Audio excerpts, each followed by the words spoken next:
Hello, hello, hello. This is Tom from Tom and Ruth Philippine Adventures.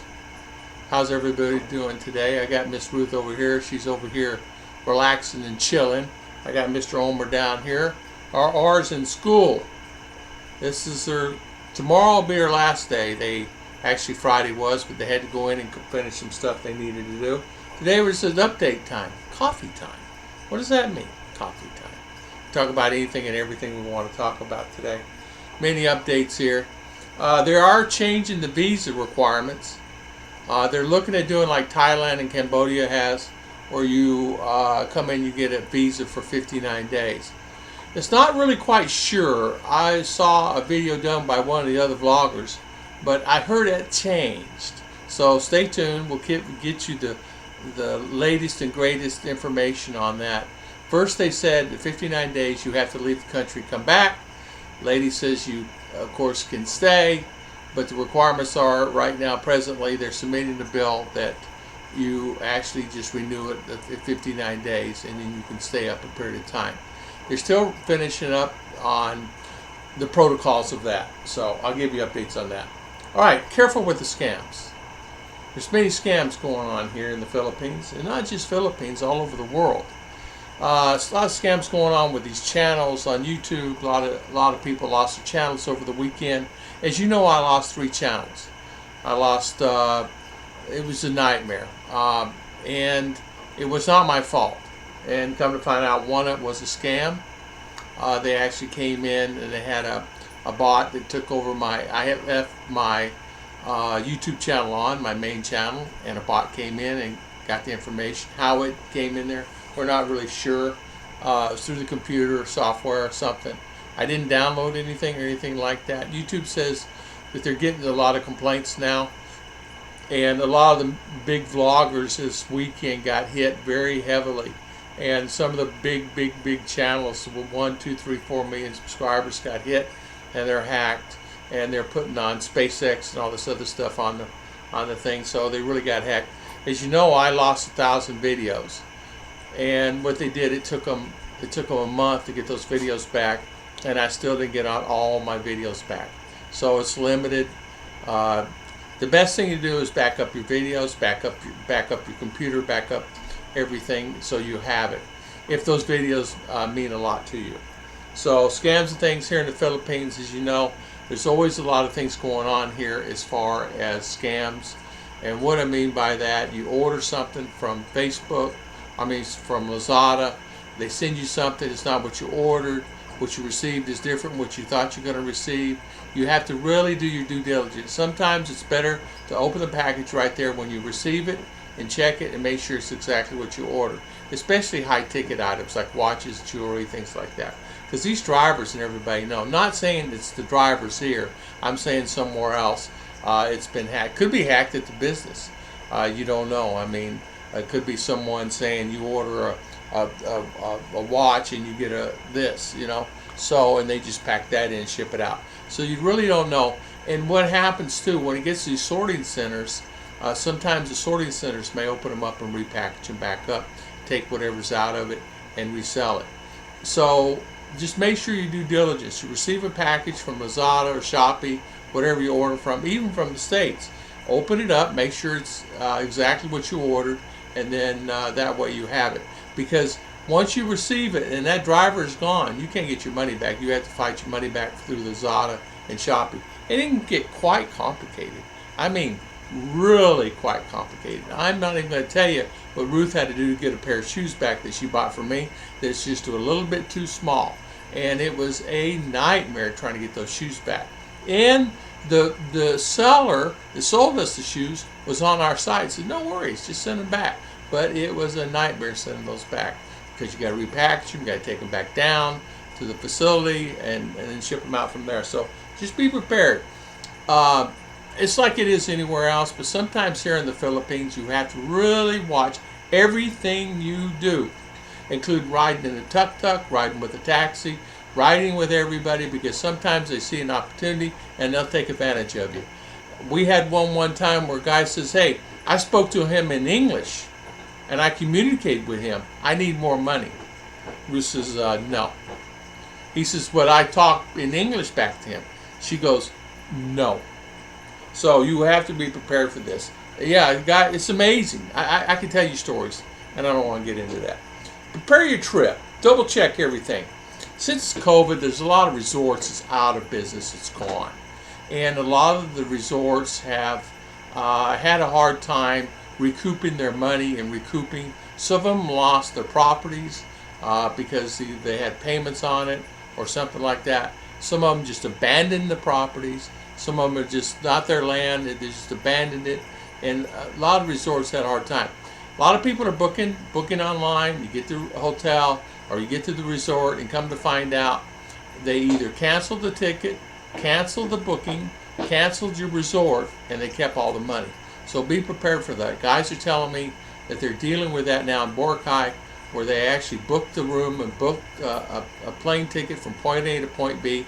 Cebu Airlines canceled them, wouldn't give their money back, and then they get to Boracay, and it was a nightmare for them to get a room because they were all booked, because this is tourist time for a lot of people throughout the world, and they are going there, and schools are out, so people are heading there. So the guys are actually losing their money.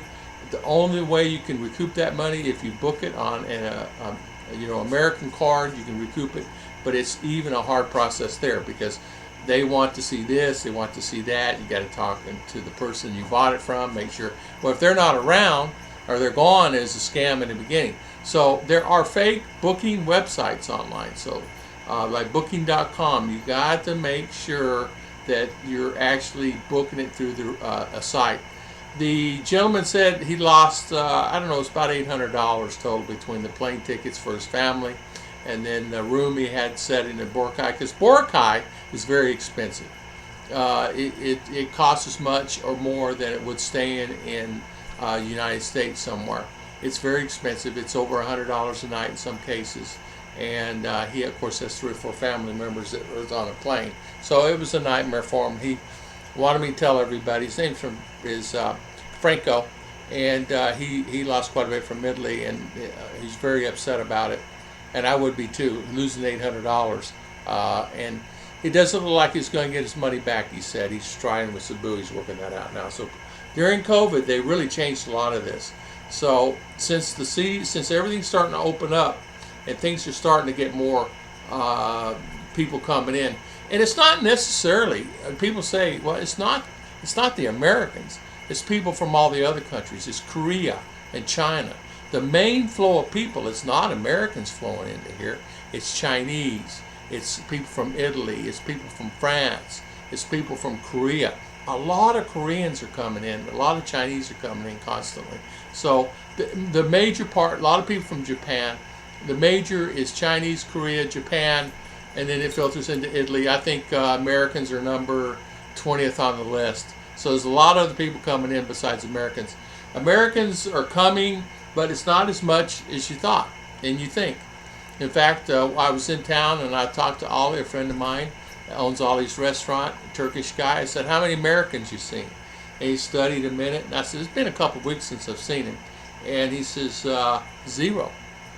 Other than 1 or 2 live here, I don't see anybody. And it used to be an influx. People would always gather, because he's listed on the thing, and a lot of people go to his restaurant for the Turkish food and things like that. So he would have a fairly good following, especially for foreigners that wanted good food, because he has American food, he has Turkish food, he has Filipino food.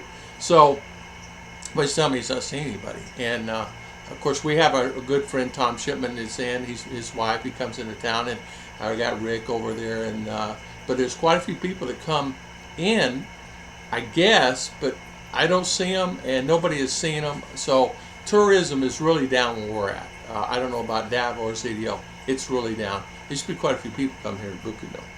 So make sure you check that out. So can you live on $1,000 a month? I'm going to say this. The guys wanted me to speak about this today. So you vloggers out there can, and I said I'm going to talk about this today. I'm going to talk about this on Monday, and so they know to watch the video. Can you live on $1,000? You can live on $1,000 a month. It's going to cost you a little bit more. You can live like Filipino does on $1,000 a month. The main thing is like anything else, 0 rent. You have 0 rent, you could easily live on $1,000 a month, because if you have no rent, all your food and insurance and everything else, but make sure you get health insurance somehow or something, or figure out that, or at least have cash on a credit card. Not necessarily health insurance because it works or don't work, whatever. I'm dealing with that now with some other guys. So just make sure you have cash on a credit card for that, at least $10,000. So you have to really think about, can you do it? Yes. Is it easy? It's harder now than it ever was because of inflation. If I can't show you a loaf of bread now. I don't know how much you pay for a loaf of bread. Do you even know? 98. 98 peso. So a loaf of bread's $2 here. Just a loaf of bread, $2. And you can buy. And I was looking at Walmart the other day. Wheat bread's $1.39, $1.69. It costs us $2 for a loaf of bread here now. So you can. Yeah, here we go too. I was going to talk about this and talk about this a couple minutes. I'm having a lot of people ask me in the comments about living here and the pros and cons of living here. And I didn't write them all down. I'm just going to shoot from the hip here. There's many pros, there's many cons. If you can withstand the weather, as far as the heat's concerned, and the rain every day, it's a great place. If you can withstand and not get of dealing with the out of stocks, sorry sir, I'm out of stock, sorry I don't have this, of the inconsistency of having things normal all the time, you'll enjoy it here. If you can deal with not being able to get somewhere and get things when you want it, and if you can deal with that, for example, if you need a tool, or you're looking for certain type of food, or you're looking to get something accomplished, like maybe air conditioner died, or you're looking for someone to help you build on the fence and add on the fence, or you're looking for material of any kind, things of that nature, soil, concrete, rock, dirt, any of those things as far as service, you may have a problem. If you can deal of waiting 1 day, 1 week, 1 month of getting with those items, it's a great place to live. If you want to come for a vacation, a great place. If you want to live here full time, it's great to live here full time. But there are things that you have to learn how to get around and not be able to worry and upset about it. Because here's an example. We had so many power outages, we lost count last week. One day it was off for, I don't know, 13, 14 hours, 15 hours. I don't know. It was a long time. In fact, the freezer defrosted all the food. And of course we have lights and we have stuff like that because I have solar. But I don't have solar enough to keep the air conditioning running and things of that nature. I can keep it running 3 or 4 hours or an hour or two, but I can't keep it running another 12 because my battery storage is low and I need another panel or two. It's the batteries. Listen, a battery's $500-600 for one battery. So you kind of have an idea, and I need 5 or 6, 7 of those. So you think that if you can deal with that, and electricity bills have gone up considerably, if you can deal with that, where you're paying $200, $300, $400 for an electricity bill in a small, I mean, our house is 500 square feet and our bill's $150. So even Ollie in town was saying his bill was, his last month was cheap. It was $120. But some months he gets up to $150 to $180 a month. And I know a guy paying $200 a month on his electric bill. He's paying more here than he did in the States. And he's paying more on food. I'm paying more on food than I ever did in the States, but I'm not there now, so inflation is hit there also. But I do know a loaf of bread here, white bread, is $2 a loaf. And we will do a list on groceries. $2 for this loaf of bread is really, it's not even the standard size. So people say, I see some other vloggers doing videos and they say, well, this is the actual cost. Well, it is to a certain extent, but what they're showing is they're not showing all the items. They're showing on just a few items that they purchased because they're getting views and things like that. I'm always the kind of guy to show you the real cost on stuff. So for example, if you had to have some anti-itch cream for your leg or something like that, what it actually costs you, or you need to buy something for the house for food, and I'll do that, pastas and things like that. So that will help you a lot. And I think really more than anything else, living here is really a good experience. You just got to be able to deal with the transportation, deal with the buses, dealing with time, and you know, a lot of patience, because you have to end up waiting for the buses a little longer. You have to have that patience, and when you decide to do something, just figure it's going to take you all day to do it. So if you plan on going somewhere, make sure you plan the whole day of going there, because it could take you that time, because a bus could break down, which we've had that happen. There's certain things, have a flat tire. You just have to be prepared for that stuff and not let it get on you and get on your back. A lot of people say, I really miss the Philippines because of this, and this. And then it's like missing the USA. Oh, I really miss USA. And then they get there and they realize the reason why they left.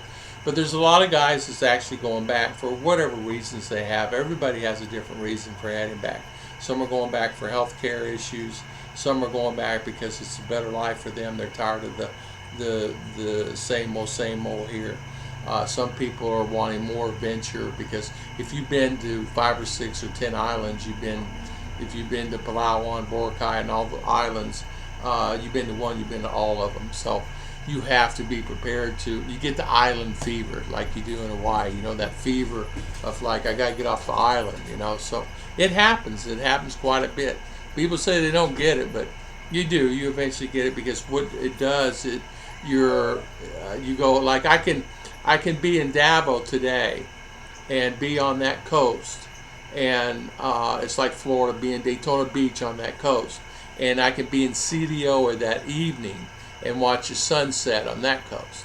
So I'm in between. I'm on this island. Although it's this way, it's 250 miles or so big this way, but lengthwise, or you know, height-wise, it's really a big area where I live in Mindinao. Bukidnon is one of the biggest provinces around, and it is. And like I said, you go to that over there, and they have oceans and they have areas, but it's rocky beaches. So you have to plan out those areas. Like Bohol is really nice, they say, sandy beaches and things like that. So you really have to think about where you want to go and where you want to stay, and make sure you call multiple times. Is it still booked? Am I still online? Are you still there? Are you still in business? Because that's what happened to the guy. He called the guy, and everything was fine till the day, or a few days before he traveled. They couldn't reach him. He says, well, we just won't worry about it. We get there, we'll call him. They get there, the place is gone. It's empty. And it was empty. So it'd been empty, and no one had ever been there. And he was not the only one going to that facility. And it was called Tropical something. I forget the name of it. He said there, and Boracay. And got to the point to where not only did they take their money, and they're trying to fight that money back, but the other guy lost $1,600 because he was going to stay there a couple of weeks, and he had booked some kind of tour thing. So take your time, prepare for that, and maybe book them in a way to protect yourself, and make sure you get credit card, protect yourself on the credit card. You don't think about things like that, but it does matter. God bless everybody. That is coffee time for Tom and Ruth Filipino Adventures. And we are going to start doing live streams soon. I was going to do one today, but Ruth was so busy doing her stuff that we did not get to do it. God bless. I'll see you guys next time on Tom and Ruth Filipino Adventures.